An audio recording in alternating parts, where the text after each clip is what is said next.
नमस्कार प्रिय मित्रों, साथियों। करंट अफेयर की क्लास में आपका स्वागत है। इस एक क्लास में जो करीब घंटा सवा घंटे की होगी, हम एक महीने का कंप्लीट करंट अफेयर जो है, जिसमें पुरस्कार है, युद्ध अभ्यास है, राष्ट्रीय अंतर्राष्ट्रीय घटनाक्रम है, खेल परिदृश्य है, विज्ञान और प्रौद्योगिकी संबंधी और इकोनॉमिक संबंधी जो भी डाटाज है एक महीने के अप्रैल 2024। तो इसमें पहले मैंने जो एक वीडियो लगाया था कल परसों, आपके कमेंट्स आए, करंट अफेयर की डिमांड बराबर जो आपके द्वारा की जा रही है, आपके द्वारा पसंद किया जा रहा है। ये क्लासेज आपको अच्छी लग रही है, पहले भी मैंने लगाई थी।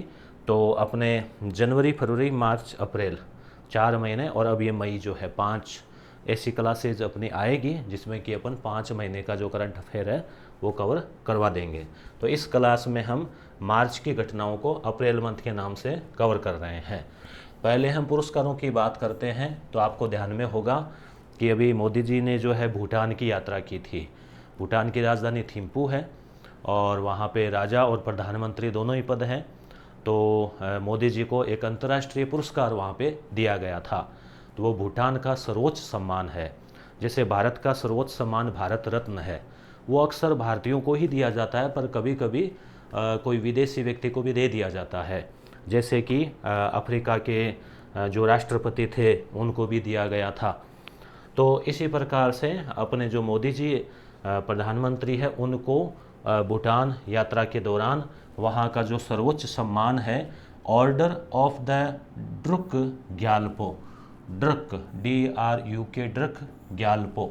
तो ड्रक ग्यालपो, ये ग्यालपो नाम से अनुमान लग जाएगा कि ये भूटान से रिलेटेड है। तो भूटान की यात्रा की थी और पड़ोसी पहले, ये नीति है भारत की। पहले था लुक ईस्ट, पूर्व की ओर देखो। अब मतलब एक्ट ईस्ट, ये भी है पॉलिसी।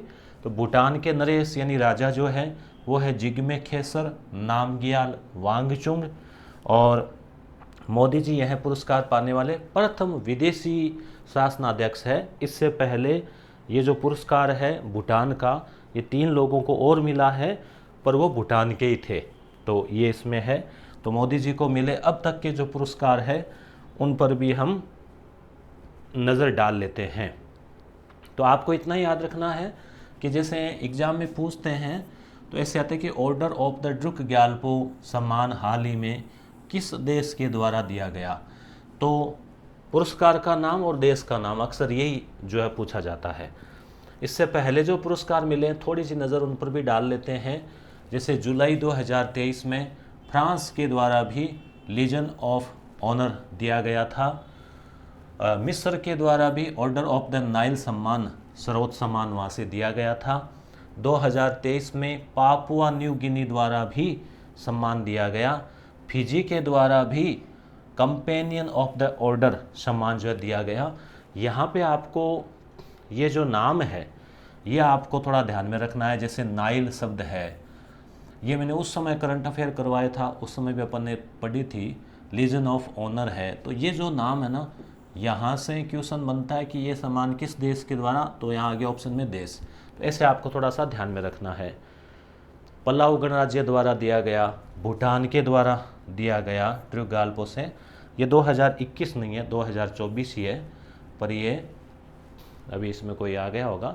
ये तो आज तक वाली वेबसाइट से मैंने डाटा लिया था। अमेरिका से पीएम मोदी को लीजन ऑफ मेरिट सम्मान दिया गया। बहरीन के द्वारा King Hamad Order of the Renaissance ये दिया गया। 19 में मालदीव के द्वारा भी इनको राष्ट्रीय पुरस्कार वहाँ का सम्मान मिला।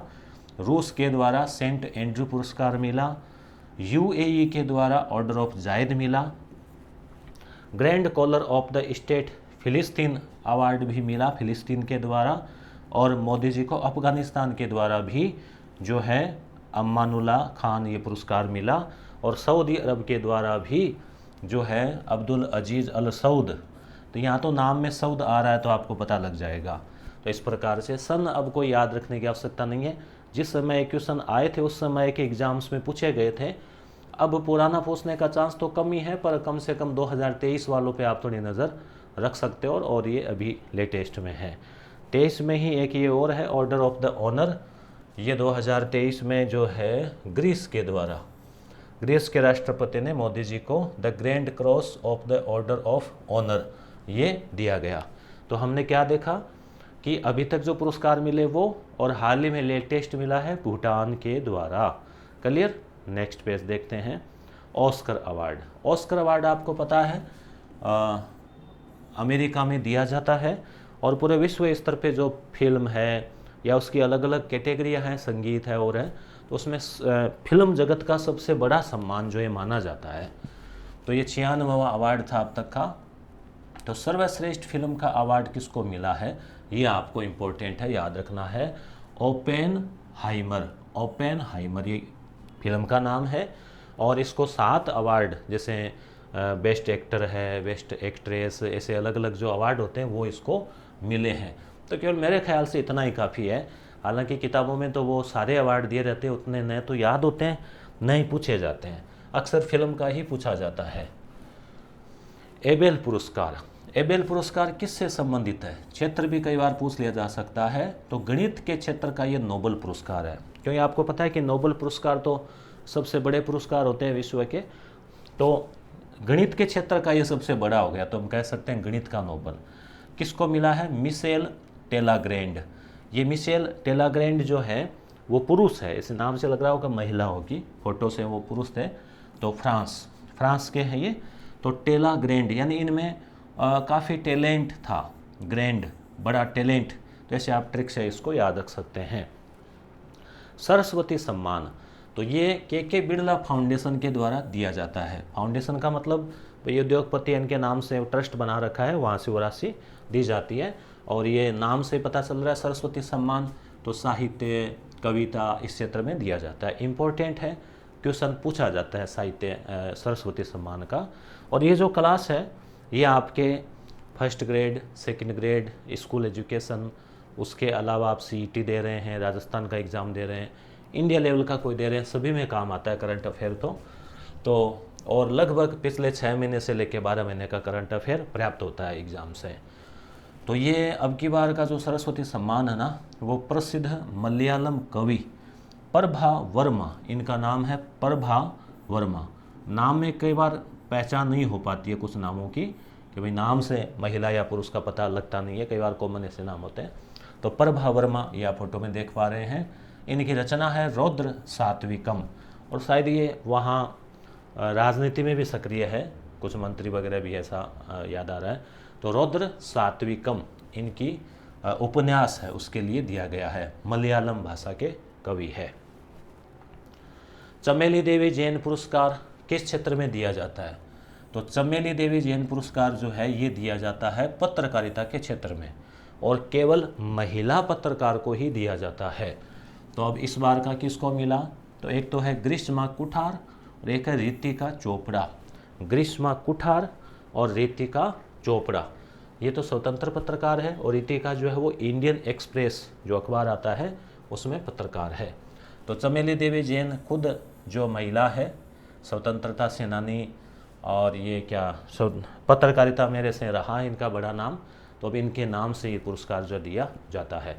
अब बात आती है मिस वर्ल्ड की, यानी कि वर्ल्ड यानी विश्व सुंदरी। एक होती है मिस यूनिवर्स, वो होती है ब्रह्मांड सुंदरी, मतलब ऐसे नाम जो है इनको दिया जाता है। तो वर्ष 2023 के लिए, जैसे अभी 24 चल रहा है, तो 24 में प्रतियोगिता हुई है, पर पिछले साल की मानी जाती है, ऐसा इसमें है। तो 2023 के लिए विश्व सुंदरी जो है बनी है क्रिस्टीना पिसजकोवा। तो आप क्रिस्टीना नाम याद रख लें। 71वीं यानी अब तक 71 बन चुकी है। ये फोटो में आप देख पा रहे हैं क्रिस्टीना, ठीक है, ये है। तो फोटो से क्या होता है कि भाई आप थोड़ा ऐसे दिमाग में, हालांकि चित्र तो याद नहीं रहता ऐसे, फेस तो, क्योंकि ये तो यानी कि भाई आपको कहीं मिलेंगे रास्ते में कि अच्छा हाँ आपकी फ़ोटो देखी थी क्रिस्टीना, क्या आप हेलो नमस्ते कैसे हैं, पहचाना क्या, फिर कहेंगे नहीं, तो कहा भी तो नमस्ते किया, पहचाना नहीं, भूल गए। तो अपने को इतना याद रखना है क्रिस्टीना यानी कि जो है ये मिस वर्ल्ड है, और चेक गणराज्य की है ये। फाइनल प्रतियोगिता मुंबई में हुई थी, और भारतीय प्रतिनिधि इसमें जो थी वो थी सिनी शेट्टी। परंतु ये फर्स्ट स्थान नहीं आया इसका स्थान जो है वो आया 8वां। तो इसमें जो भारत की तरफ से ये थी 8वां स्थान रहा। और इनसे भी पहले यानी क्रिस्टिना से पहले 2022 की विश्व सुंदरी थी कैरोलिना। तो इसमें यह होता है कि जो ताज पहनाया जाता है वो पिछले साल वाली के द्वारा पहनाया जाता है। तो ताज पहनाया कैरोलिना ने। तो आपको बस ये क्रिस्टिना नाम याद रख लेना, मिस वर्ल्ड। और भारतीय अब तक की जो मिस वर्ल्ड है उनमें सबसे पहली जो है वो रीता फारिया 1966 में बनी थी। उसके बाद में ऐश्वर्या राय 1994, उसके बाद में डायना हेडन 1997, उसके बाद में युक्ता मुखी 1999, उसके बाद में प्रियंका चोपड़ा 2000। यहाँ पे आप देखिए कंटिन्यू 94, 97, 99, 2000 लाइन सी लगा दी। उसके बाद में 17 साल का गैप आ गया, 2017 में मानुषी छिल्लर ये बनी। और अब आगे देखो कब नंबर आता है। ब्रिटेन का नाइटहुड सम्मान, तो ये ब्रिटेन का प्रतिष्ठित सम्मान है, उद्योगपति वगैरह किसी को भी दिया जा सकता है। तो ये सुनील मित्तल जो है इनको मिला है, यानी भारत और ब्रिटेन के संबंधों को प्रगाढ़ करने के लिए इस हिसाब से वो देते हैं। तो भारतीय एंटरप्राइजेज है उसके चेयरमैन है सुनील मित्तल, उनको दिया गया है। ज्ञानपीठ पुरस्कार इम्पोर्टेंट है, सरस्वती सम्मान की तरह ही एग्जाम में क्वेश्चन पूछ लिया जाता है, बड़ा पुरस्कार माना जाता है। तो 2 विद्वानों को मिला है वर्ष 2023 जो बीता वर्ष है उसके लिए। एक तो है जगत गुरु रामभद्राचार्य और दूसरे हैं गुलजार जो गीतकार है, जिनके गीत बहुत प्रसिद्ध रहे हैं फिल्म इंडस्ट्री में। जय हो गीत भी इन्हीं का था जिसको ऑस्कर अवार्ड मिला था। उसके अलावा इनको पद्म विभूषण पुरस्कार भी मिल चुका है। तो ये 2 हस्तियां जो है ज्ञानपीठ पुरस्कार। आगे हम देखते हैं राष्ट्रपति द्रौपदी मुर्मू को डॉक्टर की मानद उपाधि। तो अभी राष्ट्रपति महोदया का दौरा हुआ था मॉरिशस का। तो जब ये मॉरिशस गई तो मॉरिशस विश्वविद्यालय के द्वारा इनको डॉक्टर ऑफ सिविल लॉ की जो मानद उपाधि है, मानद का मतलब एक तो हम वहाँ डिग्री करते हैं बाकायदा 3 साल 4 साल लगते हैं, एक वो प्रतिष्ठा के अनुसार उनको दे दी जाती है उपाधि। तो मानद उपाधि इसको बोलते हैं कि भी बड़ा पद है, प्रतिष्ठा है, उस हिसाब से। मिजल्स यानी सम्मान में वो एक तरह से। अब एक बीमारी होती है मिजल्स और एक है रूबेला। इनमें क्या होता है कि जैसे वही सर्दी बुखार, सर्दी में जैसे बुखार है फिर दाने से हो जाते हैं ऐसे, और तो आगे अगर बिगड़ जाए तो घातक हो जाती है। तो छोटे बच्चों को इसका टीका लगाया जाता है। तो भारत सरकार इसमें अच्छी जो है इसको कंट्रोल करने में अच्छे प्रयास किए हैं। तो भारत सरकार को measles and rubella champion award, आप सोचिए कि जो पुरानी बीमारियां थी वो टीकाकरण से और से लुप्त लगभग उनको कर दी गई है। जैसे पोलियो है तो लगभग उसको समाप्त कर दिया गया है। और भी कई पुरानी बीमारियां थी, चेचक वगैरह, उनको भी। ऐसे ही मिजल्स और रूबेला है, मिजल्स को खसरा भी बोलते हैं। तो ये प्रभावी नियंत्रण के लिए अमेरिका में संस्था के द्वारा ये पुरस्कार दिया गया। भारत में 2017 से ही मिजल्स और रूबेला के लिए जो वैक्सीन का टीकाकरण कार्यक्रम है वो चलाया जा रहा है और काफ़ी सफल रहा है। राष्ट्रीय युवा संसद महोत्सव, इसमें क्या होता है कि जैसे संसद भवन में बैठने का मौका मिलता है और संचालन, जैसे शिक्षक दिवस को स्कूलों में कई बार होता है ना कि विद्यार्थी ही प्रिंसिपल और टीचर बनते हैं और पूरे एक दिन के लिए प्रबंधन संभालते हैं विद्यालय का, वैसे ही इसमें ये 3 स्तर पे होती है।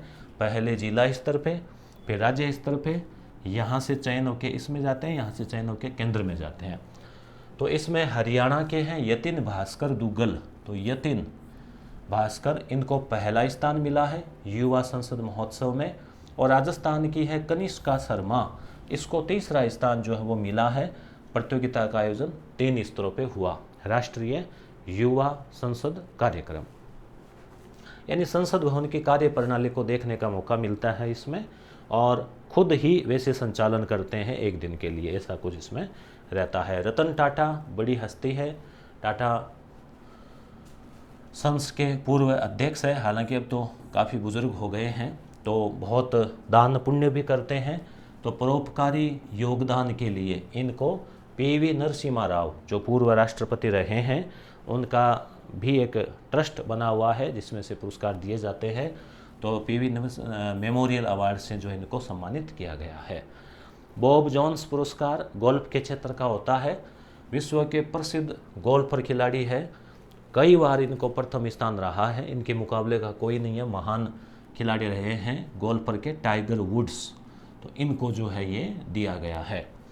नेशनल क्रिएटर अवार्ड्स, ये आपने देखा होगा यूट्यूब पे चल रहे थे, काफ़ी लोकप्रिय। तो इसमें प्रधानमंत्री मोदी जी के द्वारा जो है व्यक्तिगत रूप से दिया गया 23 युवा हस्तियों को 20 श्रेणियों में, अलग अलग श्रेणियां थी, जैसे मान लीजिए कोई क्रिएटर है, कोई उसमें संगीत में है, कोई और में है, पत्रकारिता वगैरह अलग अलग थी उसमें। तो 23 लोगों को दिया गया था। जैसे मान लो राजस्थान से जया किशोरी है तो इनको सोशल चेंज अवार्ड, ऐसे ही राजस्थान के ही है वो टेक्निकल गुरुजी, बड़ा चैनल है गौरव चौधरी, तो इनको जैसे टेक क्रिएटर अवार्ड। तो इस प्रकार से 23 युवा हस्तियों को क्रिएटर अवार्ड दिए गए। भारत रत्न सम्मान, ये वैसे तो फरवरी में दिए गए थे, तो 5 हस्तियों को 2024 में दिया गया है। तो 5 को मिलाएं तो अब हो गए हैं 53, यानी अब तक 53 भारत रत्न पुरस्कार दिए जा चुके हैं।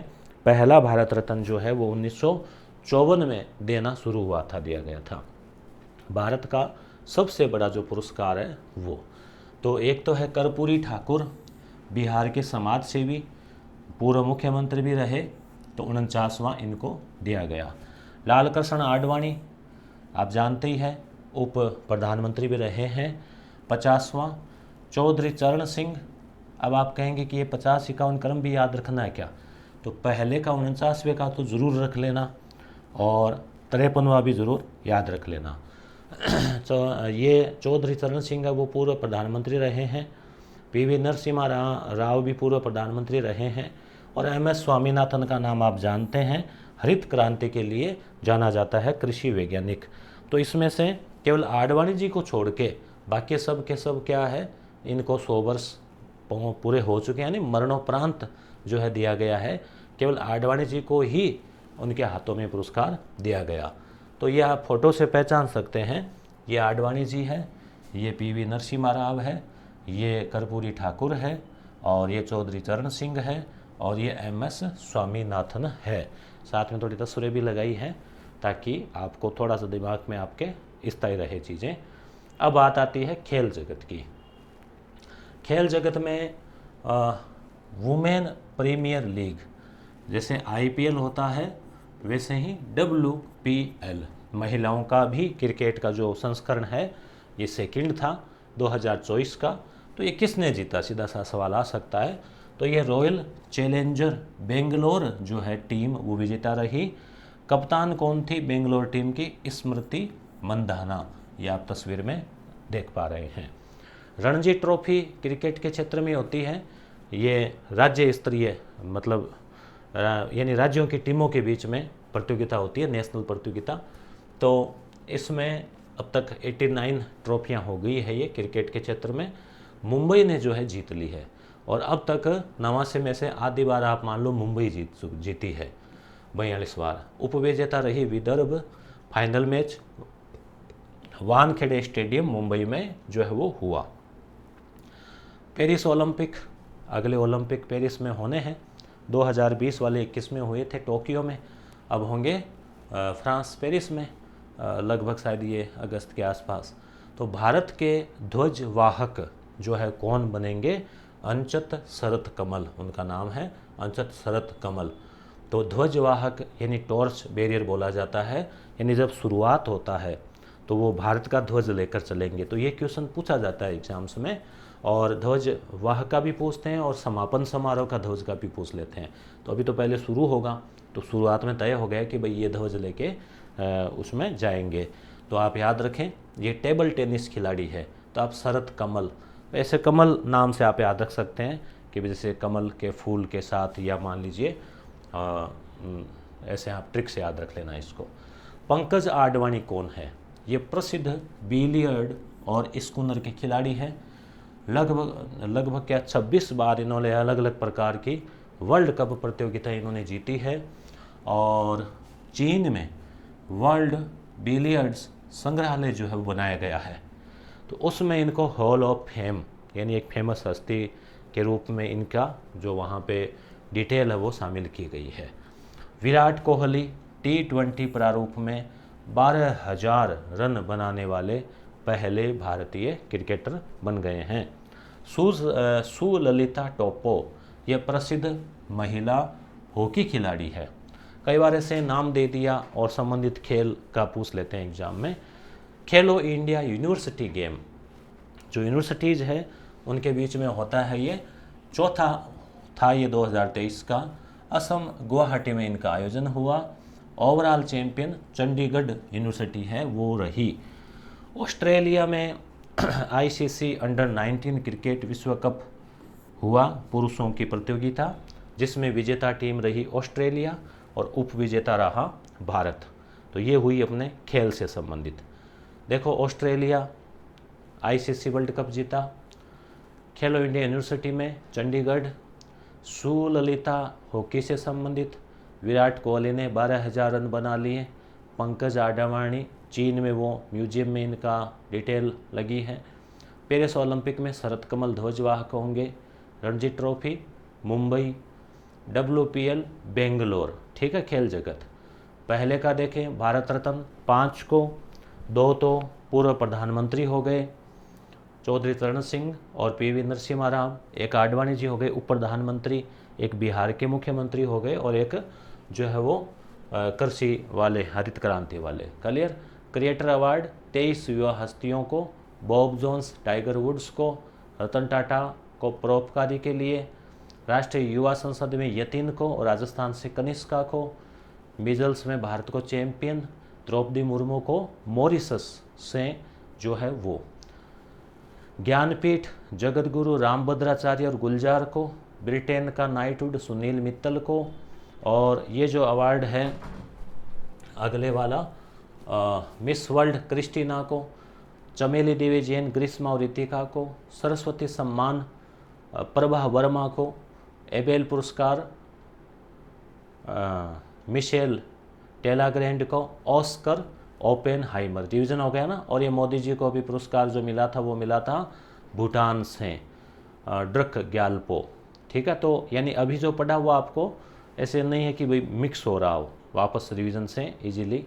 अब है विज्ञान और रक्षा प्रौद्योगिकी, इनसे संबंधित जो कोई परीक्षण वगैरह हुए। अग्नि 5 मिसाइल, तो अग्नि जो है ना इसमें 1 2 3 4 5 ऐसे हैं। 5 का मतलब आप याद रखें 5,000 किलोमीटर मारक क्षमता। 5,000 किलोमीटर यानी भारत जो है जम्मू कश्मीर से लेके और कन्याकुमारी तक वो आपको पता ही है 3,214 किलोमीटर है। तो आप एक अनुमान लगा सकते हैं कि भाई ये अगर भारत से इसको छोड़ा जाए तो ये दूसरे महाद्वीप जैसे यूरोप है या अमेरिका है वहाँ तक जा सकती है। तो ऐसी मिसाइलों को अंतर महाद्वीपीय, मतलब एक महाद्वीप एशिया से दूसरे महाद्वीप तक जा सकती है, तो इंटर कॉन्टिनेंटल मिसाइल बोलते हैं। इसका विकास जो है DRDO, जो भारत का डिफेंस रिसर्च डेवलपमेंट ऑर्गेनाइजेशन है, उसके द्वारा किया गया है। डॉक्टर APJ अब्दुल कलाम द्वीप ओडिशा में है ये, इस द्वीप का नाम ये कलाम साहब के नाम से कर दिया गया है। वहाँ से परीक्षण किया गया है। मारक क्षमता है 5,000 किलोमीटर, स्पीड है 29,401 किलोमीटर प्रति घंटा। तो आप सोच लो कि कुछ टाइम नहीं लगता कहीं पर भी भेजना हो। परमाणु हथियार भी साथ में ले जा सकती है। पहला परीक्षण 2012 में कर लिया गया था। समय समय पर इसके अपडेट वर्जन के परीक्षण होते रहते हैं। तो अभी हाल ही में अग्नि 5 का परीक्षण पुनः किया गया था जो कि सफल रहा। ये अग्नि 5 मिसाइल है और आगे इसकी डिटेल और आपको दिखाएंगे। अगला है हेलीकॉप्टर। हेलीकॉप्टर जो है वो लड़ाकू हेलीकॉप्टर अलग होता है सेना का। तो MH-60 सी हॉक, सी हॉक से आप ये देखिए, सी मतलब समुद्र के लिए है SEAC, और हॉक मतलब हेलीकॉप्टर का शॉर्ट है हॉक, सी हॉक। तो ये MH-60 जो है यह लड़ाकू हेलीकॉप्टर है जिसे नौसेना में शामिल किया गया है और इसका उपनाम है रोमियो। तेजस, तेजस क्या है ये आप देख पा रहे हैं, ये है लड़ाकू विमान तेजस। ये तो था लड़ाकू हेलीकॉप्टर, ये है लड़ाकू विमान। यह हल्के वजन के लड़ाकू विमान है तेजस मार्क M केवल मार्क 1A, मार्क 1A यहाँ पे लिखा हुआ है 1A। ए। विक्रम 1 रॉकेट, अब ये जो है भारत के निजी अंतरिक्ष स्टार्टअप स्काई रूट एरोस्पेस ने अपने निजी प्रक्षेपण यान का परीक्षण किया है। यानी जैसे भारत में एक तो इसरो है जो कि सरकारी संस्था है जो प्रक्षेपण यान वगैरह करती है, और आज़ादी के बाद से इसका जब से गठन हुआ है इसरो का तब से इसमें प्रयोग चल रहा है। अब अमेरिका में भी एक निजी है जो ये है ना इसके आप नाम अभी उनका क्या, जो फेमस उद्योगपति है उनका भी नाम आएगा, हाँ एलन मस्क। तो एलन मस्क जो है ना उनकी कंपनी है, तो वो भी बनाती है। तो ऐसे भारत में भी एक निजी अंतरिक्ष कंपनी भी है जिसका नाम है स्काई रूट एरोस्पेस। आप याद रखें, स्काई रूट एरोस्पेस। उसने अपना खुद का जो रॉकेट लॉन्च किया है उसका नाम है विक्रम 1 रॉकेट, जिससे कि वो अब अंतरिक्ष यान भेज सकेगा। अब है RLV, ये है RLV, अभी हम देखेंगे क्या है। तो RLV का मतलब रीयूजेबल लॉन्च व्हीकल।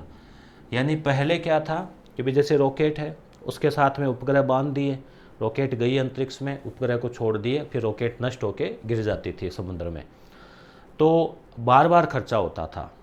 तो ये सबसे पहले जो एलन मस्क है उसने अमेरिका में उसकी खुद की प्राइवेट कंपनी है स्पेस एक्स, उसने 2015 में, यानी उसने पहले ही सोचना शुरू कर दिया था, और 15 में उन्होंने रीयूजेबल रॉकेट जो है कि भाई अंतरिक्ष में जाए, उपग्रह को छोड़े और वापस सही सलामत आ जाए और हम उसको दोबारा काम में ले सकें, इस टाइप का जो है उस पर काम चल रहा था, और फाल्कन 9 के नाम से उन्होंने तैयार कर लिया था।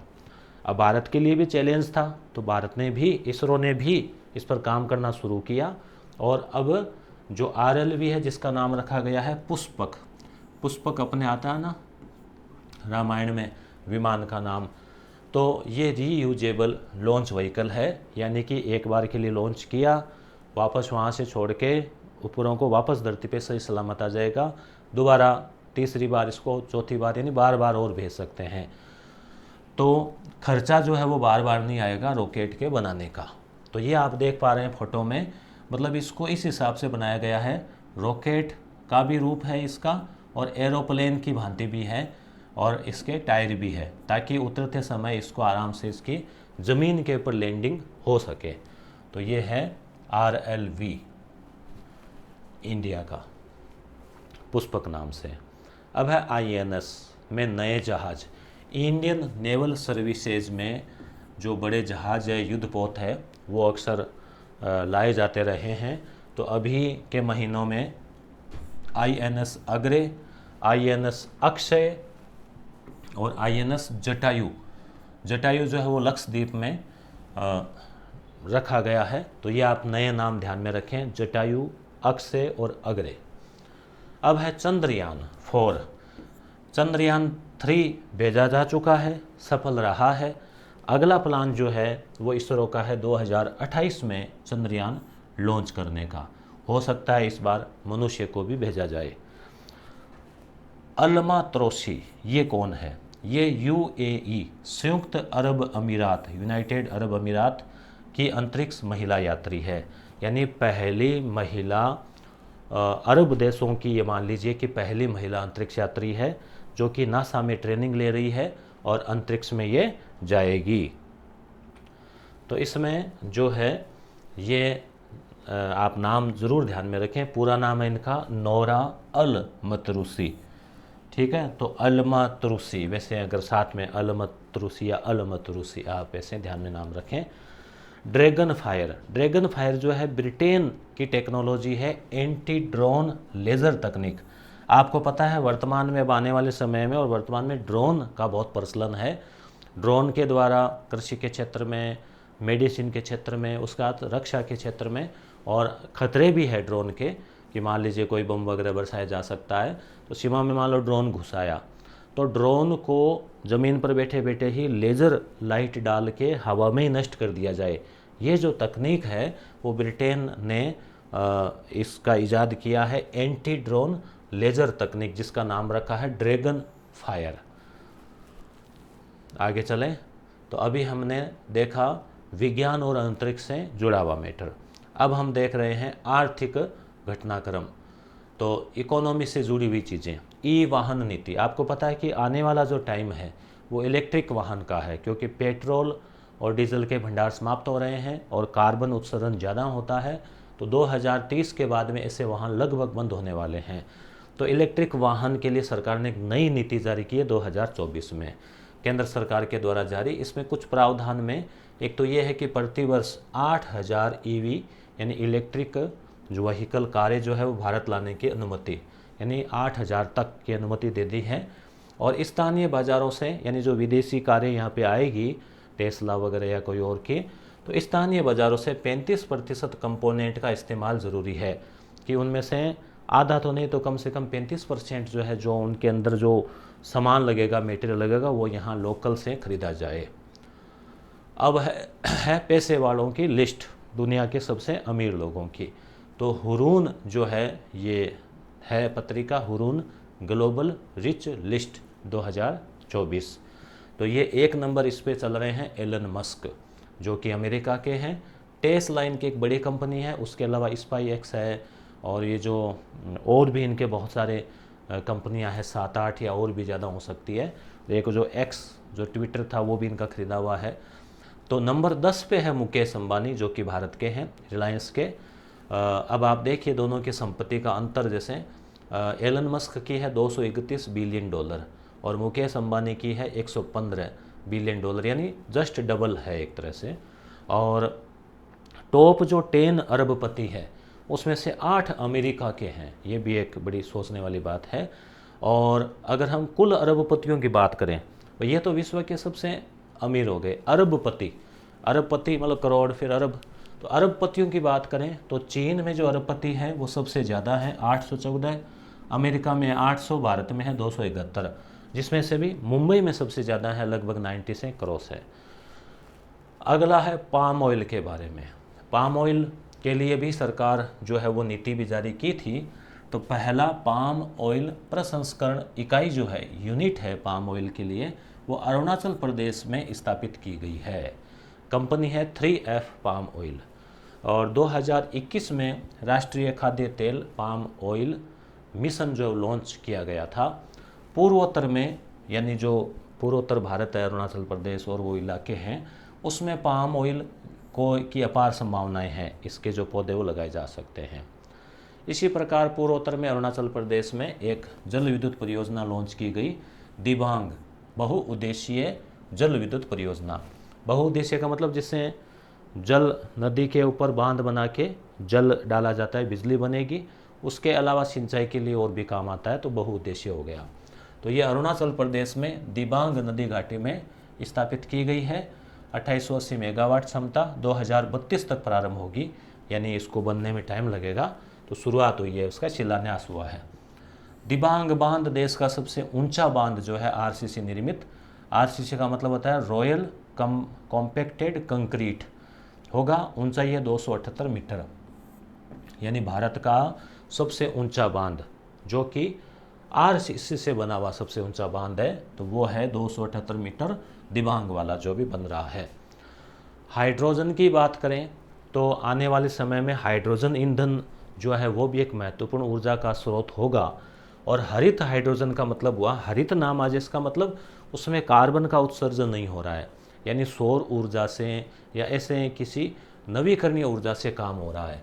तो हरित हाइड्रोजन का संयंत्र जो है, पहला संयंत्र हिसार में लगाया गया है, स्टेनलेस स्टील क्षेत्र का, जिसमें स्टेनलेस स्टील बनाया जाता है। तो वहाँ हाइड्रोजन से बनाया जाएगा, कोयले वगैरह से नहीं बनाया जाएगा, मतलब कोयले को गर्म करके फिर पिघला के नहीं। हरियाणा में स्थापित किया गया है, सोलर ऊर्जा आधारित है, मतलब सोलर ऊर्जा से बनेगी हाइड्रोजन, और हाइड्रोजन से बनेगा जो है वो स्टील को पिघलाने का वगैरह का काम रहेगा। अब कुछ विशेष तथ्य है, जैसे सिंदरी उर्वरक संयंत्र। तो सिंदरी उर्वरक जो है, उर्वरक का मतलब खाद, तो ये झारखंड में है, राष्ट्र को समर्पित कर दिया गया है, मतलब बनकर तैयार हो गया है। गेवरा खादान एशिया की सबसे बड़ी कोयले की खान है, छत्तीसगढ़ में है, 7 करोड़ टन वार्षिक क्षमता है इसकी। अमूल डेयरी, तो ये इसने अमेरिका में भी जो है फ्रेश मिल्क लॉन्च कर दिया है। वाल्ट डिज्नी और रिलायंस इंडस्ट्री मीडिया का विलय जो है वो हो गया है। 36% हिस्सा रहेगा वाल्ट डिज्नी का, 63 रहेगा रिलायंस का। तेंदुआ रिपोर्ट की बात करें तो सबसे ज़्यादा तेंदुए जो है वो मध्य प्रदेश में है, 2 नंबर पे महाराष्ट्र में है। और तेंदुआ का वैज्ञानिक नाम है पेंथेरा पार्ट्स फुस्का। और IUCN जो है इंटरनेशनल यूनियन जो है उसी का ये CN है। तो इसकी संस्था है ये, जो कि ये जो है ना ये वन्य जीव वगैरह, तो उनकी सूची बना के रखती है। तो IUCN की सूची में असुरक्षित श्रेणी में जो है आता है तेंदुआ। और भारत ने वन्य जीव सुरक्षा अधिनियम जो जारी किया था वो 1972 में किया था। उस एक्ट में अनुसूची फर्स्ट में है शामिल तेंदुआ। तो ये हमने देखा जो घटनाक्रम है इकोनॉमिक। अब है अंतर्राष्ट्रीय घटनाक्रम। अंतर्राष्ट्रीय घटनाक्रम में हम थोड़ी मैप की भी मदद लेंगे। तो इसमें अंतर्राष्ट्रीय घटनाक्रम की बात करें तो भारत सरकार के द्वारा अपने अड़ोसी पड़ोसी देशों के कुछ बंदरगाहों का विकास किया जा रहा है, जिसमें कुछ राशि तो उनको उधार दी जाती है, कुछ उनको अनुदान में भी दे दी जाती है। और उस विकास करने से फ़ायदा भी होता है। एक तो जैसे अपनी कुछ शर्तें हैं, कुछ मान लीजिए जैसे सामान वगैरह है उसका आयात निर्यात में भी। उसके अलावा जैसे पड़ोसी देश है, चीन जैसे देश है, उनका हस्तक्षेप भी कम होता है। तो ये अंतर्राष्ट्रीय संबंधों को भी प्रभावित करता है। तो बंदरगाहों का विकास, तो एक तो है बाटन बंदरगाह है। बाटन ये फिलीपींस में है। अडानी पोर्ट्स जो है वो उसने इसे 25 साल तक लीज पर लिया है, इसका विकास करेगा। तो चीन के लिए एक तरह से चुनौती है, क्योंकि चीन और फिलीपींस के जो संबंध है वो भी मधुर नहीं है। तो चीन को जब इस बार प्रकार की बातें पता चलती है तो थोड़ा उसको बुरा लगता है कि भारत का हस्तक्षेप बढ़ रहा है। कांके संथुराई बंदरगाह है। कांके संथुराई जो है ये है श्रीलंका में। तो भारत ने 5 अरब की लागत से इसका विकास करने की जो है वो किया है समझौता। एक है सिलवे बंदरगाह है, ये है म्यांमार में। तो यहाँ पे कालादान नदी के ऊपर स्थित है और इंडिया पोर्ट्स ग्लोबल जो है वो इसका विकास करेगा। तो आप ये थोड़ा नाम ध्यान में रखें। बाटन जो है वो फिलीपींस में है, कांके संथुराई श्रीलंका में है और सिटवे है वो म्यांमार में है। अब भारत और फिलीपींस की बात करें तो फिलीपींस के चीन से रिश्ते काफ़ी ख़राब है। तो ऐसा होता ही है कि भाई दुश्मन का दुश्मन दोस्त होता है। तो भारत और चीन के भी रिश्ते जो है हालांकि वैसे इतने ज़्यादा ख़राब नहीं है, परंतु कोई ज़्यादा मधुर भी नहीं है। तो भारत ने फिलीपींस को ब्रह्मोस मिसाइल भी दी है। हालांकि ब्रह्मोस मिसाइल भारत और रूस ने मिलकर तैयार की थी। अब समझौता हुआ है कि उसको ब्रह्मोस मिसाइल भी भारत जो है देगा। हालांकि बदले में एक बड़ी राशि भी ली जाती है, परंतु देना भी एक बड़ी बात है। तकनीक देना कोई चाहता कौन है, तो इसको जो है वो देगा। और साथ ही ALH मार्क 3 हेलीकॉप्टर है वो भी देने का प्रस्ताव रखा है, यानी वो खरीदेगा इनको। भारत और जापान जो है दोनों देश समुद्र में सी केबल समुद्री जो केबल है वो बिछाने की योजना पर कार्य कर रहे हैं। HDR मानव विकास रिपोर्ट, ये इम्पोर्टेंट है, यानी ह्यूमन डेवलपमेंट रिपोर्ट, कि भाई जो मानव है विश्व के अलग अलग देशों में उनकी क्या स्थिति है। तो इसमें UNDP जो है यूनाइटेड नेशन का डेवलपमेंट प्रोग्राम जो है वो जारी करता है हर साल। 2023-24 की जारी की है, आधार वर्ष 2022, यानी थोड़ा पीछे चलता है इसमें। अब चल तो 24 रहा है, मगर 2022 की स्थितियाँ इनके पास आती है रिपोर्ट। तो कुल देश 193 जो यूनो के सदस्य हैं उनको शामिल किया। पहला स्थान स्विट्ज़रलैंड का आया है। वहाँ का जो स्कोर है, स्कोर क्या है ये मतलब पॉइंट में चलता है, एक नंबर तो आता ही नहीं है इसमें, 0 से पॉइंटों में चलता है। 0.967 पॉइंट के आगे हज़ारों में आंकड़े होते हैं। तो इसका ये पॉइंट है सबसे ज़्यादा। 2 नंबर पे नॉर्वे। भारत का 134वां स्थान है, तो ये आपको याद रखना है 134, 1 3 4 HDR 1 3 4 134। तो 0.644 अंक के साथ में, कभी कभी अंक का भी पूछ लिया जाता है तो ध्यान में रखें। सबसे लास्ट स्थान है सोमालिया का। सोमालिया आप जानते ही हैं, जो सोमालिया के समुद्री डाकू है उनका भी कई बार आता रहता है कि जहाज़ों को लूट लेते हैं। आकलन का आधार क्या है? 3 आधार है, स्वास्थ्य, शिक्षा, प्रति व्यक्ति आय। स्वास्थ्य कैसा है लोगों का, यानी जीवन प्रत्याशा, यानी स्वास्थ्य अच्छा है तभी तो लंबी आयु होगी। तो कुल आयु क्या है औसत, तो भारत की जो औसत आयु है, जीवन प्रत्याशा है, वो 67 वर्ष जो है वो बताई गई है 2022 के अनुसार। हालांकि वर्तमान के डाटा के अनुसार इकोनॉमिक सर्वे ने 69 बता रखी है। शिक्षा के औसत वर्ष, बालक कितने साल स्कूल में रह रहा है, तो स्वास्थ्य, शिक्षा और जीवन स्तर, रहन सहन का स्तर, वो होता है आय से। भाई आय के आधार पर ही हम रहन सहन मेंटेन करते हैं। तो प्रति व्यक्ति आय क्या है, हर व्यक्ति कितने रुपए कमा रहा है। वैसे तो ये औसत निकलती है कि बहुत ज़्यादा कमा रहा है, कोई बिल्कुल नहीं कमा रहा, औसत। तो कुल आय में जनसंख्या का भाग दिया जाता है। तो भारत की प्रति व्यक्ति आय है 5.75 लाख रुपए वार्षिक, सालाना मतलब लगभग 6 लाख रुपए। तो ये हमने HDR के बारे में देखा। अब है पाकिस्तान की स्थिति अंतर्राष्ट्रीय में। पाकिस्तान में भी चुनाव हुए थे, आपको पता है, और चुनाव के बाद में वहाँ कुछ आरोप भी लगे कि भाई यहाँ पे घपला हुआ है और हुआ है। तो अब प्रधानमंत्री जो है कौन बने हैं वहाँ, शाहबाज शरीफ। ये नवाज शरीफ है ना, उन्हीं के रिलेशन में ही है।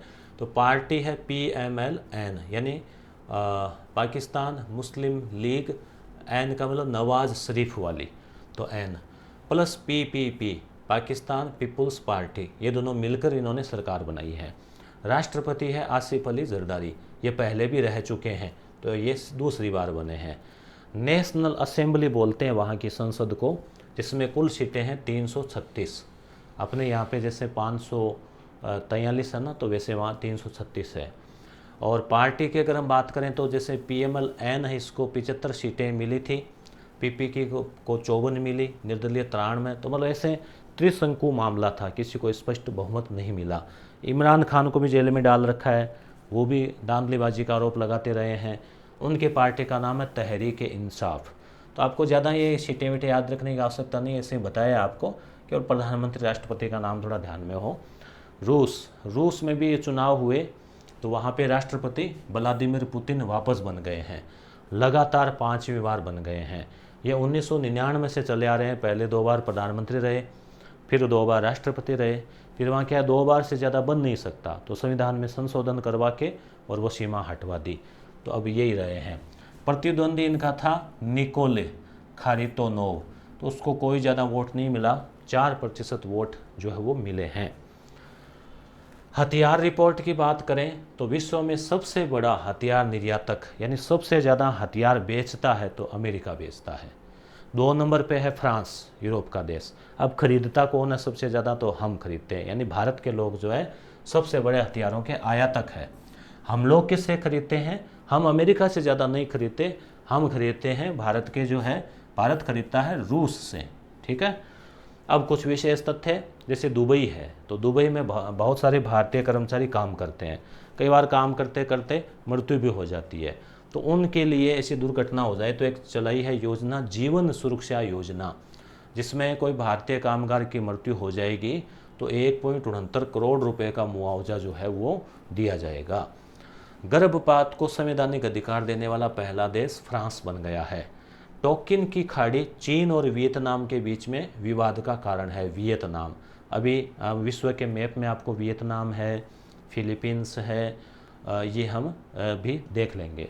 ISA क्या है, इंटरनेशनल सोलर अलायंस, अंतर्राष्ट्रीय सौर गठबंधन, 2015 में भारत और फ्रांस के द्वारा स्थापित किया गया था, मुख्यालय भारत में ही है, इसके कई देश सदस्य हैं। तो अभी हाल ही में एक नया देश और बना, इसका सदस्य पनामा, याद रखना पनामा। नेपाल की पर्यटन राजधानी पोखरा को घोषित किया गया है। वैसे तो काठमांडू है राजधानी, परंतु पर्यटन की दृष्टि से इसका विकास किया जाएगा। दक्षिणी कोरिया जो है देश, दक्षिणी कोरिया, उत्तरी कोरिया दक्षिणी कोरिया जापान के पास में ही है, तो इसकी प्रजनन दर विश्व में सबसे न्यूनतम है, 0.72, यानी एक प्रजनन दर का मतलब हुआ कि भाई एक संतान, तो 0.72 का मतलब है कि औसत एक भी नहीं है परिवारों में, यानी मान लो कई परिवारों में बिल्कुल है ही नहीं, तो इस हिसाब से सबसे कम है। ITU क्या है, अंतर्राष्ट्रीय दूरसंचार संघ, तो ये इसने भारत को डिजिटल इनोवेशन बोर्ड का सह अध्यक्ष नियुक्त किया है, यानी इनमें ITU है जिसका मुख्यालय जेनेवा में है। ITU का मुख्यालय जेनेवा स्विट्ज़रलैंड में। तो इसी के अंदर डिजिटल इनोवेशन बोर्ड, कोई बोर्ड होता होगा, उसका अध्यक्ष, सह अध्यक्ष जो है वो भारत को किया गया है। और भारत में ये जो पद संभालेंगे वहाँ भारत की ओर से डॉक्टर नीरज मित्तल जो है वो संभालेंगे।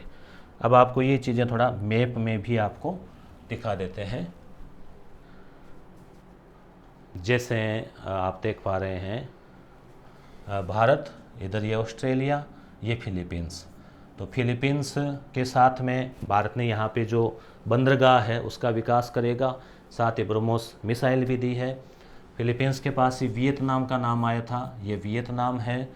और हमने यहाँ पे एक UAE का हमने पढ़ा था कि वहाँ की जो महिला है अमला त्रोस, ऐसा कुछ नाम था ना, तो वो जो है अंतरिक्ष यात्री बनी है UAE की।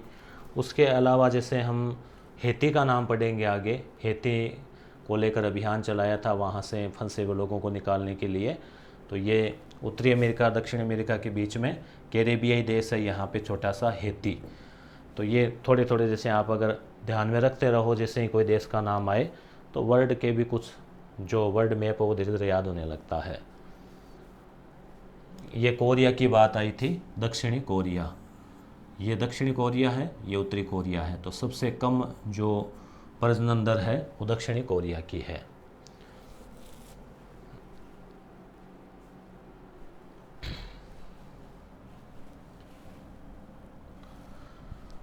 अब हम लेते हैं राष्ट्रीय घटनाक्रम। राष्ट्रीय घटनाक्रम में सबसे पहले लोकसभा चुनाव। तो अब हम देख लेते हैं राष्ट्रीय घटनाक्रम। तो लोकसभा चुनाव जो है अभी चल रहे हैं। तो ये 18वीं लोकसभा के लिए है, ध्यान रखना। सीटें कुल 543 है। हालांकि मणिपुर में 2 चरणों में होंगे, इसलिए वो 544 का ऐसा कुछ आंकड़ा आया था। वैसे सीटें 543 ही है। 7 चरणों में चुनाव होंगे कुल टोटल, जो कि 19 अप्रैल से शुरू हो गए थे। 19 अप्रैल, 26 अप्रैल। तो राजस्थान में तो ये 2 ही चरण में हुए, संपन्न हो गए। फिर मई में 7, 13, 20 और 25, फिर 1 जून। आपको तारीख याद रखने की आवश्यकता नहीं है, 7 चरण याद रख लेना। राजस्थान में 2 चरण में। मतगणना 4 जून को होगी। राजस्थान 2 चरण में, पहले चरण में 12 सीटों पर, दूसरे चरण में 13 सीटों पर।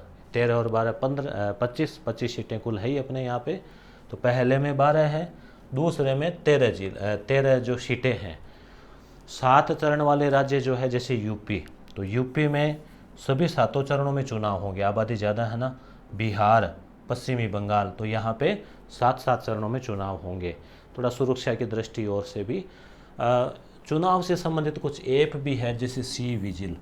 इसके ऊपर अगर आप आचार संहिता उल्लंघन की शिकायत करते हैं तो 100 मिनट के अंदर अंदर जो है उस शिकायत का निवारण किया जाता है। हम लोगों के साथी भी इस टीम में थे और मेरी ड्यूटी इस बार SST टीम में थी। जो एक है VHA जो है ये वोटर हेल्पलाइन ऐप है, जिसमें कोई भी वोटर यानी हम कोई भी व्यक्ति जो है वो अपनी डिटेल देख सकता है, अपना फॉर्म भर सकता है वगैरह।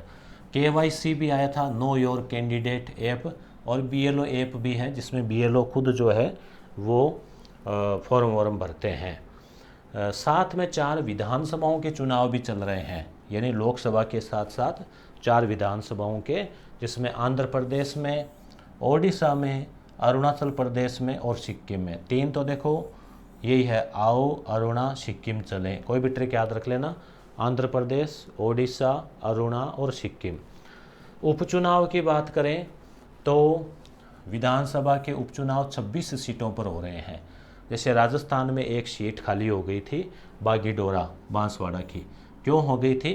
कि उन्होंने इस्तीफा दे दिया था और वो पार्टी चेंज कर ली थी, तो इसलिए वो सीट खाली हो गई, तो वहाँ पर होगा। तो यहाँ पे आपको ध्यान में रखना है, 4 तो विधानसभाओं के, बाकी लोकसभा के चुनाव 7 हो रहे हैं। 543 सीटें, 18वीं लोकसभा के चुनाव। अब बात आती है CAA की। आपने नाम सुना है और अभी यहाँ से आपके एकदम क्लियर हो जाएगा CAA क्या है। CAA यानी सिटीजनशिप अमेंडमेंट एक्ट। यानी नागरिकता जो है, यानी भारत में आते हैं तो भारत की नागरिकता जन्म के आधार पे होती है। तो नागरिकता जो अधिनियम है 1955 वाला, उसमें कुछ संशोधन किया गया है। क्या संशोधन किया गया है? यानी कि जो संशोधन है वो 2019 में ही कर दिया था। 9 दिसंबर 2019 में संसद में पारित हो गया था ये कानून। फिर उस समय इसका थोड़ा विरोध हुआ, फिर कोरोना भी आ गया तो इसको लागू नहीं किया। अब फिर इसकी अधिसूचना जारी हुई है मार्च 2024 में अभी, कि भाई अब ये लागू हो गया है। तो इसमें वैधता की तारीख क्या है कि जो लोग भारत में बाहर से आ गए थे 31 दिसंबर 2014 से पहले, यानी 31 दिसंबर 2014 तक, यानी 1 जनवरी 2015 को कोई आया है ना, तो वो इसमें शामिल नहीं है। 31 दिसंबर 2014 तक कोई व्यक्ति भारत आया है बाहर से, कौन कौन वो भी हम आगे देखेंगे, तो वो तारीख 2014 है, याद रखना। अब कौन लोग हैं? 6 धर्मों के लोग, हिंदू, सिख, जैन, बौद्ध, पारसी और ईसाई, यानी इसमें मुस्लिम शामिल नहीं है। तो 6 धर्मों के लोग में से कोई भी व्यक्ति बाहर से आता है 3 देशों से, तो उसको भारत की नागरिकता दे दी जाएगी। कब तक? 31 दिसंबर 2014 से पहले जो आ गए, उसके बाद आए उनको नहीं। तो अभी इनको कहाँ रखा जा रहा है? अभी ज़्यादातर इनके लिए कोई वो कैंप वगैरह बने हुए होते हैं, वहाँ रखे जाते हैं। कोई अवैध तरीके से आया तो जेल में भी डाल देते हैं। तो 3 देश है पड़ोसी, एक तो है पाकिस्तान, एक है अफ़गानिस्तान और एक है बांग्लादेश। पाकिस्तान, अफ़गानिस्तान और बांग्लादेश, इन 3 देशों से प्रताड़ित होकर के, यानी इन देशों से प्रताड़ित होकर के इन धर्मों के लोगों को जो है 31 दिसंबर 2014 से पहले जो आ गए हैं, उन शरणार्थियों को भारत की नागरिकता दे दी जाएगी। इसके पीछे तर्क ये है कि भाई पाकिस्तान है, अफ़गानिस्तान और बांग्लादेश है, ये इस्लामिक देश है, मुस्लिम आबादी बहुसंख्यक देश है। तो वहाँ पर इन जो ये है वो इन धर्मों के साथ में कहीं पर भी अत्याचार अगर हुआ तो वो उन देशों को छोड़ के और आ गए भारत में, तो भारत में आके शरण ले ली। तो अब सरकार का कहना है कि भाई अब ये कहाँ जाएंगे, हम इनको नागरिकता नहीं देंगे तो भी ये शरणार्थी बनने हुए हैं, वापस अपने देश में जाने से रहे, तो इसलिए जो इनको नागरिकता दी जा रही है। वायु प्रदूषण रिपोर्ट, तो इसकी हम बात करें तो स्विट्जरलैंड के द्वारा ये जारी की गई है रिपोर्ट। विश्व का सबसे प्रदूषित शहर भारत का ही है, बेगूसराय, बिहार का है बेगूसराय। विश्व का सबसे प्रदूषित देश अगर है तो 1 नंबर पे है बांग्लादेश। और भारत की जो स्थिति है वो है 3 नंबर पे, भारत का स्थान है पूरे विश्व में 3rd। और विश्व की सर्वाधिक प्रदूषित राजधानी की बात करें तो नई दिल्ली। और भारत की पीएम सांद्रता की बात करें तो 54। और वैसे मानक स्तर होता है 2.5 पीएम स्तर होता है हवा का, कि भाई हवा में कितना प्रदूषण है, तो 2.5, तो 54 है देखो आप। और बिहार बेगूसराय का तो 118, दिल्ली का 92, तो काफ़ी गंभीर स्थिति है। अब है एक देश एक चुनाव, तो ये भी एक अच्छी सोच है। और चुनाव तो पहले जब देश आज़ाद हुआ था तो चुनाव साथ ही हुए थे, विधानसभा के और लोकसभा के। फिर धीरे धीरे विधानसभाओं के कार्यकाल मान लो कई बार पहले ही भंग हो जाती है, तो फिर वो अलग अलग विधानसभाएं होने लगी। तो जैसे मान लो अभी लोकसभा के साथ में 4 विधानसभाओं के हो रहे हैं, वैसे ही अगर सभी राज्यों की विधानसभाओं के लोकसभा के साथ ही हो जाए तो फिर क्या है, बहुत बड़ा फ़ायदा होता है, खर्चा कम हो जाता है। और जो बाकी चीज़ें डिस्टर्ब होती है, बार बार आचार संहिता लगती है तो काम रुक जाते हैं, सरकारी कर्मचारियों के भी ड्यूटीज़ बढ़ जाती है, शिक्षक जैसे हम जैसे हैं शिक्षक, तो स्कूलों में बच्चों की पढ़ाई डिस्टर्ब होती है। और भी बहुत सारे इसमें आयाम होते हैं। जो नेता लोग हैं वो भी फिर चुनावों के प्रचार में उनको जाना पड़ता है, तो दूसरे काम बाधित होते हैं। तो कि भाई एक साथ चुनाव हो जाए लोकसभा और राज्यों की विधानसभाओं के, बहुत बड़ा देश को फ़ायदा होगा। पहले होते आ रहे थे पर इसके लिए कुछ प्रयास करने पड़ेंगे। तो इसके लिए सरकार ने एक समिति बनाई, जो अपने पूर्व राष्ट्रपति थे ना रामनाथ कोविंद, उनकी अध्यक्षता में, और समिति ने रिपोर्ट भी बड़ी फास्ट दी। समिति का गठन हुआ था सितंबर 2023 में और रिपोर्ट दे दी मार्च 2024 में। और बड़ी कितने 10,000 पेज के आसपास की रिपोर्ट है। इसमें ये सिफारिश की गई है कि विधानसभा और लोकसभा के चुनाव एक साथ होने चाहिए, और साथ ही साथ इन चुनाव के ठीक 100 दिनों के अंदर अंदर स्थानीय निकाय है, नगर पालिका, पंचायती राज, वो चुनाव भी हो जाने चाहिए। संविधान में सिफारिश संशोधन की है कि भाई कुछ अब ये करना है तो इसके लिए कुछ संशोधन करना पड़ेगा संविधान में साथ साथ चुनाव के लिए। जैसे अनुच्छेद 83 है, उसमें संसद की अवधि है, उसको लेकर कुछ संशोधन होगा। अनुच्छेद 85 उसमें लोकसभा के विघटन को लेकर, अनुच्छेद 172 में विधानमंडल के विघटन को लेकर, फिर 174, 327 ऐसे कुछ। विधानसभा उपचुनाव भंग होने पर, जैसे मान लो विधानसभा के चुनाव हुए, सरकार 5 साल नहीं बन पाई, पहले विश्वास मत खो दिया, तो क्या होगा फिर ऐसे हुआ तभी तो गड़बड़ हुई है। फिर चुनाव होते हैं तो फिर वो पीछे रह जाते हैं। तो उसमें फिर क्या होता है, फिर वो 5 साल के लिए मान लो चुनाव होते हैं ना, मान लो 3 साल चली, फिर 5 साल के लिए, तो फिर वो तो उसके चुनाव अलग से होने लग जाएंगे।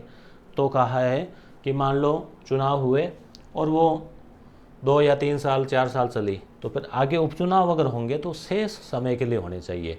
शेष समय मान लो जो 2 साल है या 1 साल है, तो कुल मिला के 2 चुनाव भी हुए उस राज्य में, पर 5 साल में ही पुनः चुनाव होंगे तो लोकसभा के साथ वापस सेट हो जाएंगे। एकल मतदाता सूची होनी चाहिए। अभी क्या होता है कि केंद्र के चुनाव होते हैं तब अलग मतदाता सूची होती है, विधानसभाओं के लिए फिर से तैयार होती है, फिर वो जो पंचायती राज के आते हैं उनके लिए फिर से सूची तैयार होती है। तो ऐसे करके उसमें भी बहुत सारे कर्मचारी और लगे रहते हैं, और आईडी भी एक ही हो, एक ही वोटर लिस्ट, एक ही आईडी। तो ये अगर काम हो जाए तो बड़ा सॉलिड काम होगा, और फर्जी वोट वाले और वो भी लफड़े कम हो जाएंगे। तो अनुच्छेद 355 में भी इसके लिए संशोधन करना पड़ेगा, और 2029 से कराने की सिफारिश की है कि अगले लोकसभा के चुनाव हो तब अधिकांश राज्यों के भी साथ में चुनाव हो जाए, और जिनका कार्यकाल मान लो कम ज़्यादा हो रहा होगा उसको एडजस्ट करना पड़ेगा एक बार के लिए। एक इलेक्टोरल बॉन्ड काफ़ी अभी चर्चा में रहा था, आपने सुना होगा, उसको लेकर बड़े जो है राजनीतिक उसमें चल रहे थे। तो ये क्या था, तो ये एसबीआई के द्वारा प्रदत्त चुनावी बॉन्ड था। 2017 में सरकार ने जारी किया था कि भाई कोई भी कंपनी है और है तो वो किसी पार्टी को चंदा देना चाहें तो वो एसबीआई के थ्रू बॉन्ड खरीद सकती है। वो गुप्त रहेगा, पता नहीं चलेगा किसने किसको दिया है। परंतु चुनाव आयोग ने कहा, नहीं सुप्रीम कोर्ट ने कहा कि भाई ये जो है ना असंवैधानिक है। तो इसलिए एसबीआई को कहा कि वो डाटा लाओ कि किस पार्टी को कितना चंदा दिया। तो फिर उसने वो डाटा जारी किए, तो पता चला कि जैसे सबसे ज़्यादा चंदा सत्ताधारी पार्टी बीजेपी को मिला 6000 करोड़ का, तृणमूल कांग्रेस को 2 नंबर पे 1600 करोड़ का, कांग्रेस को 1400 करोड़ का ये जो चंदा है मिला अलग अलग पार्टियों को। फिर इसकी कोडिंग थी कि भाई किस कंपनी ने किसको दिया है ये भी पता लगाया जा सकता है। तो ऐसा कुछ इसमें रहा। आईबीसीए जो है, इसमें विरोध क्या था इलेक्टोरल बॉन्ड में? इसमें विरोध यही हुआ था कि भाई जैसे सत्ताधारी पार्टी है तो वो कंपनियों को कानूनी कार्रवाई के डरा के और फिर चंदा ले रही है, ऐसा करके इसमें विरोध किया गया था। आईबीसी है इंटरनेशनल बिग कैट अलायंस, यानी जो बड़ी बिल्ली, मतलब बिल्ली प्रजाति में जैसे तेंदुआ वगैरह आ जाते हैं तो उनकी रक्षा के लिए भारत सरकार ने बनाया है। स्थापना फरवरी 2024 में, मुख्यालय भारत में ही होगा। बजट 150 करोड़ रखा है इसके लिए। उद्देश्य है बड़ी बिल्ली की प्रजाति जीव है, जैसे बाघ है, शेर भी इसमें आता नहीं आता पता नहीं, किताब में दे रखा था। बाघ है, तेंदुआ है, प्यूमा, जगुआर, चीता, हिम तेंदुआ, तो इनकी सुरक्षा के लिए ये बनाया गया है। अफस्पा क्या है? तो ये कानून है पूर्वोत्तर भारत का, जिसमें जो सशस्त्र बल है, सेनाएं हैं, तो उनको कुछ अधिकार दिए गए हैं। तो इस कानून को लगभग वो बढ़ाते रहते हैं। तो सशस्त्र बल विशेष अधिकार अधिनियम है, armed forces special protection act, ऐसा कुछ है ये। तो पूर्वोत्तर में असम है, अरुणाचल प्रदेश है, नागालैंड है, उसके कुछ जिलों में अफस्पा को 6 महीने के लिए केंद्र सरकार ने और बढ़ा दिया है। और ये लगभग हर बार ये अवधि बढ़ती जाती है, कुछ ना कुछ जिलों में, कभी किसी में कभी किसी में, थोड़ा बहुत ऐसा अंत्य वगैरह सा लगता है ना। तो अफस्पा के तहत सशस्त्र बलों को आवश्यकता पड़ने पर नागरिकों की तलाशी लेने, उनको गिरफ्तार करने आदि शक्तियाँ होती है। अब बात आती है स्टार्टअप महाकुंभ की। तो स्टार्टअप आप जानते ही हो कि कोई नई कंपनी स्थापित करता है, उसके लिए सरकार उसकी मदद करती है। तो भारत सरकार ने 2016 को स्टार्टअप वर्ष घोषित किया और स्टार्टअप नीति जारी की, और 16 जनवरी को ही जो है वो स्टार्टअप दिवस भी मनाया जाता है। तो अभी एक सम्मेलन हुआ स्टार्टअप का, कहाँ पे? भारत मंडपम, ये एक भवन बनाया गया है नई दिल्ली में, ज़्यादातर सम्मेलन वहीं होते हैं।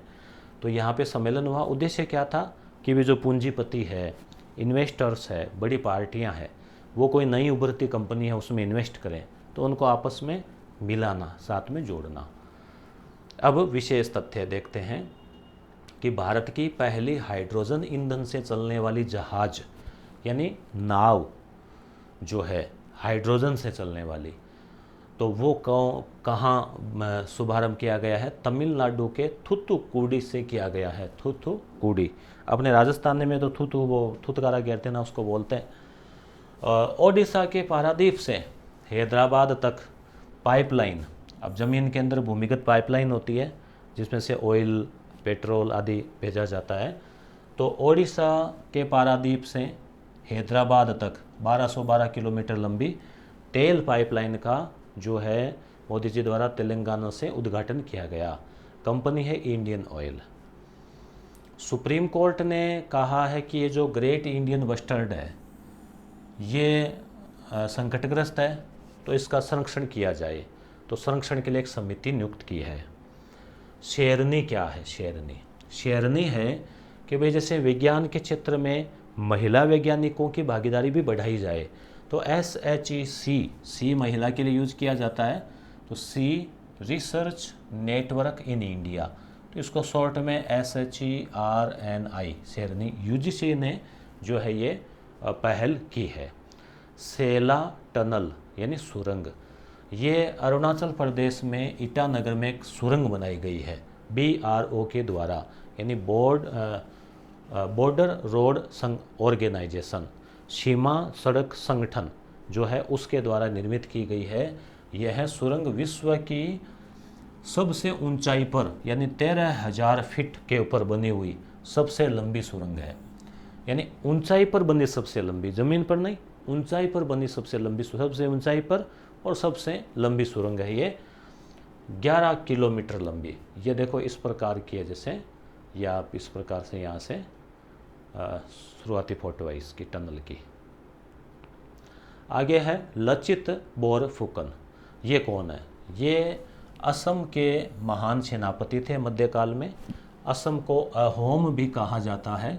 तो इनकी अभी हाल ही में एक प्रतिमा जो है वो लगाई गई है 125 फुट ऊंची, और प्रतिमा बनाने वाले जो कलाकार है वो है राम वनजी सुतार।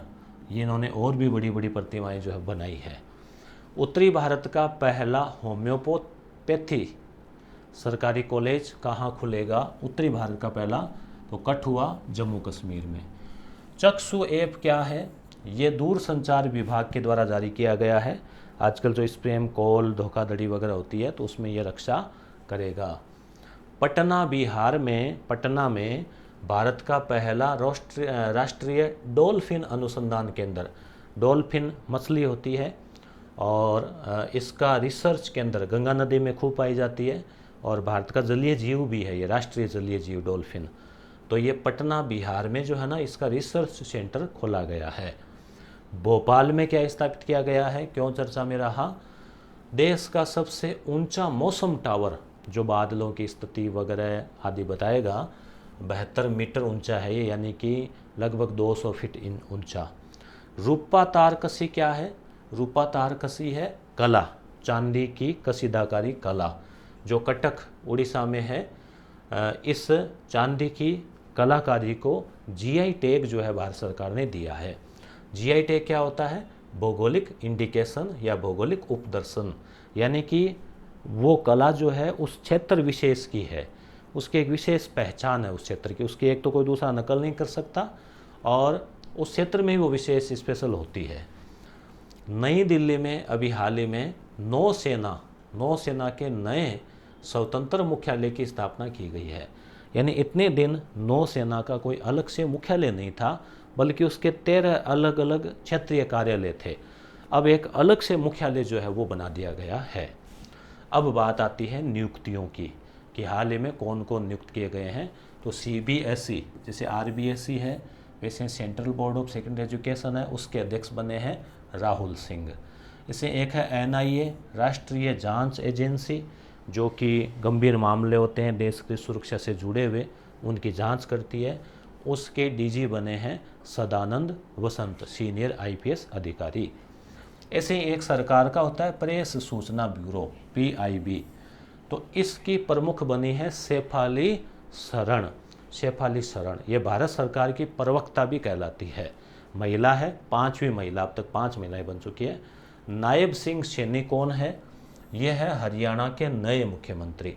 हालांकि अभी आज ही न्यूज़ में चल रहा था कि वहाँ अल्पमत में आ गई है सरकार, तो हो सकता है अब कोई और चेंज भी हो जाए, परंतु पहले मनोहर लाल खट्टर थे, उन्होंने इस्तीफा दे दिया तो नायब सिंह सैनी बन गए। अब हो सकता है कि ये पढ़ते पढ़ते ही और चेंज हो जाए, कुछ कह नहीं सकते। चुनाव आयोग, अभी चुनाव चल रहे हैं, तो क्या है आपको ध्यान में होना चाहिए, चुनाव आयोग में कितने सदस्य होते हैं? 3।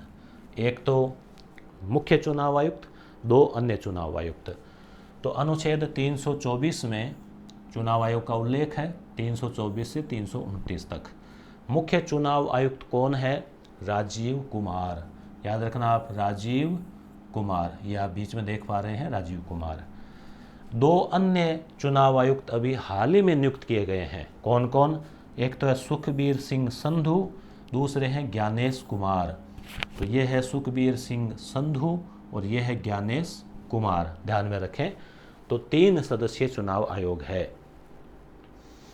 इसकी एक चयन समिति होती है, चयन करने के लिए 2023 में ही ये संशोधन किया गया है कि चयन समिति में 3 लोग होंगे, एक तो प्रधानमंत्री होगा, एक प्रधानमंत्री की कैबिनेट का कैबिनेट मंत्री होगा, 2 तो हो गए सत्ता पक्ष के, एक हो गया प्रतिपक्ष का नेता प्रतिपक्ष लोकसभा में। तो अधीर रंजन चौधरी और मोदी जी और एक कैबिनेट मंत्री, इन्होंने मिलकर अभी 2 सदस्यों को नियुक्त किया था। कार्यकाल होता है 6 वर्ष या 65 वर्ष, जो भी पहले हो। इसी के साथ अगली नियुक्ति हुई है राष्ट्रीय अनुसूचित जाति आयोग, एससी कमीशन। अनुच्छेद 338 में इसका उल्लेख है संविधान में, इसलिए ये एक संवैधानिक निकाय है। इसके अध्यक्ष बने हैं किशोर मकवाना, किशोर मकवाना। केंद्रीय सतर्कता आयोग, सीवीसी, ये जो है सेंट्रल विजिलेंस कमीशन, इसमें भी 3 सदस्य होते हैं। इसके जो मुख्य सीवीसी है वो है प्रवीण कुमार श्रीवास्तव, और अभी इसमें 2 आयुक्त हैं। तो एएस राजीव जो है, इनको हाल ही में नियुक्त किया गया है, नवनियुक्त, और अरविंद कुमार पहले से चले आ रहे हैं। तो 2 इसमें हो गए आयुक्त, 1 हो गए मुख्य आयुक्त। कार्यकाल इनका 4 वर्ष या 65 वर्ष, जो भी पहले हो वो है। लोकपाल, लोकपाल के बारे में आप जानते हैं, आंदोलन भी चला था, अन्ना हजारे ने चलाया था। तो अध्यक्ष जो है वर्तमान में लोकपाल है भारत के, कौन है? न्यायमूर्ति एएम खानविलकर, एएम खानविलकर, ध्यान रखना। और लोकपाल संशोधन कानून जो है वो 2013 में बना था, संशोधन एक्ट। और इसमें लोकपाल की टीम में 8 सदस्य होते हैं, 4 तो न्यायिक यानी कि न्यायिक बैकग्राउंड से पूर्व न्यायाधीश, और 4 होते हैं गैर न्यायिक, तो 8 सदस्य होते हैं। तो इसमें अभी हाल ही में जो नियुक्त हुए हैं, एक तो न्यायिक सदस्य ऋतुराज अवस्थी लोकपाल में नियुक्त किए गए हैं, 2 गैर न्यायिक के सामान्य सदस्य पंकज कुमार और अजय तिर्की नियुक्त किए गए हैं। तो एक तो मुख्य अध्यक्ष या लोकपाल का नाम याद रखना, कौन है भारत के लोकपाल? खानविलकर, और 2 भी नियुक्त हैं, इनका नाम भी थोड़ा ध्यान में रख लेना। कार्यकाल 5 वर्ष या 70 वर्ष, जो भी पहले हो वो होता है। अब है चर्चित व्यक्ति, ये देखिए आप तस्वीर देखिए, पैरा तीरंदाज शीतल देवी। तो ये जो है जम्मू कश्मीर की है, जन्म 2007 में हुआ, यानी लगभग 15-16 वर्ष की ही बालिका है। और आप देख पा रहे हैं हाथ नहीं है तो पैर से जो है तीर को सेट करके और निशाना लगाया जाता है। और विश्व पैरा तीरंदाजी में इन्होंने रजत पदक जीता 2023 में, यानी पूरे वर्ल्ड में इन्होंने जो है ये पदक जीता। अर्जुन पुरस्कार भी इनको दिया जा चुका है। निर्वाचन आयोग ने इनको राष्ट्रीय दिव्यांग आइकन अभी चुनाव के दौरान घोषित किया। बहुत ही प्रेरणा स्रोत है सभी के लिए। सुमन कुमारी, ये बीएसएफ में सब इंस्पेक्टर है और इनको पहली महिला स्नाइपर यानी निशानेबाज के रूप में इनको नियुक्त किया गया है, मतलब पदवी दी गई है।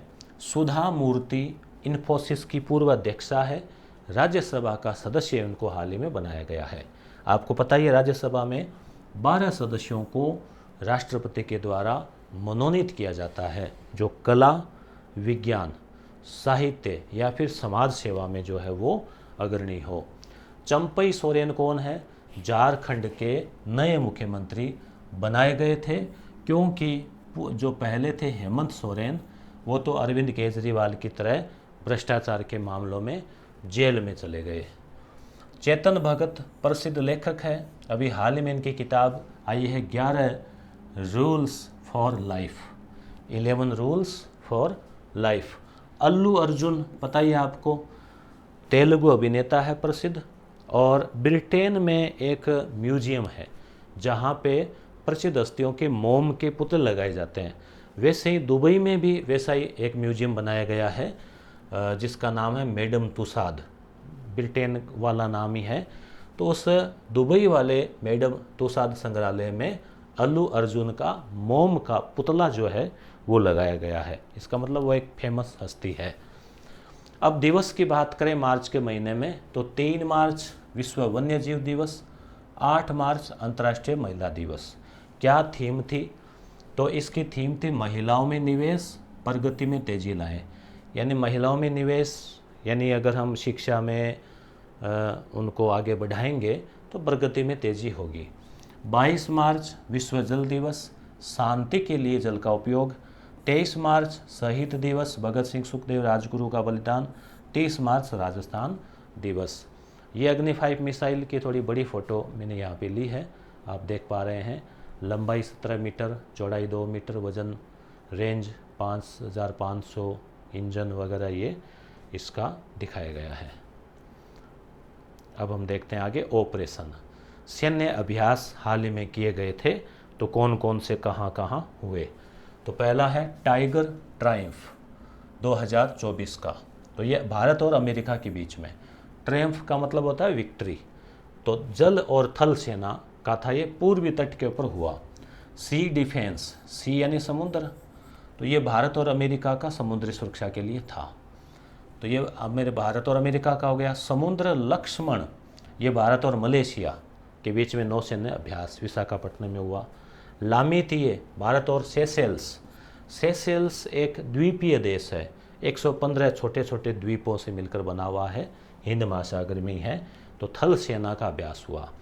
ऑपरेशन इंद्रावती, ये हैती जो देश है कैरिबियाई, अभी हमने नक्शे में देखा था, उत्तरी और दक्षिण अमेरिका के बीच में, वहाँ पर थोड़ी हिंसा भड़क गई थी।